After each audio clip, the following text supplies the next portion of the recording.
Formalmente a planta reklamo del violación de Anti-Graft and Corruption Practices Act, grave misconduct y conduct prejudicial to the best interest to the public service na opisina del Deputy Regional Prosecutor Dennis Araujo, kanda Attorney Abelardo Climaco y Expedito Marquez, kontra con cuantos mag-oficiales del gobierno lokal y board members del Zamboanga Puriculture Center Organization del Febrero 7 este año. Relataw según este na asunto donde permite al Puriculture Board na un privado establecimiento de negosyo man-lease portion del lote del Puriculture Center que propiedad pa del gobierno nasyonal. Incluido na mag-oficiales amor Alcaldesa Maria Isabel Climaco Salazar, City Health Officer Dr. Rodel Agbulos, Inhinyero del Ciudad Luis Vicente Despalo, Inhinyero Rodrigo Sicat, Erwin Bernardo, Elmer Apolinario y el otro pa mag-board del Puriculture Center. Ya-mention na kanda Attorney Climaco y Marquez na di ila joint affidavit complaint kay no debe permitir mga respondents manda arkila na un privado establecimiento de negosyo con el propiedad, siendo entendido este para na uso del Puriculture Center, que conocido ya ahora como el Puriculture Maternity Hospital, y el gobierno nacional pa el dueña con este propiedad. El basis también del di la reklamo contra con el alcaldesa, amo kaya aproba según este con el business permit del concerne privado establecimiento, más que cuestionable para el establecida del privado negosyo na lugar.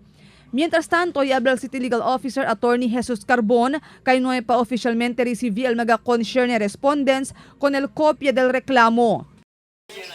With regard to the Jollibee issue, tiene ka naman niya skribi, and Attorney Carbon asked Dr. Agbulos to reply, and we already submitted to the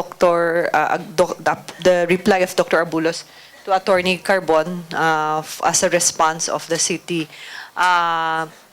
We will ask Attorney Carbon to respond to it also. Ang Jollibee daw.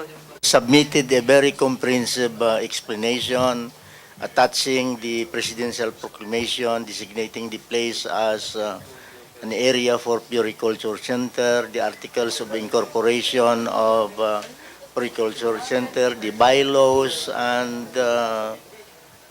it's there. We are studying it now. About this anti-graft, we have not yet seen what is the basis of the complaint. Pero de mas temprano, habla si Agbulos kay como el administrador del Puriculture Center, tiene ELD sumaga board, el autoridad para mandaman list con el lugar. Igual ang según este na sitwasyon donde manda sila manlis con el lugar con magakenta vende comida na lugar de antes. Y asa también claro si Agbulos kay no es la kita con este magajuta y negosyante allí na Puriculture Center.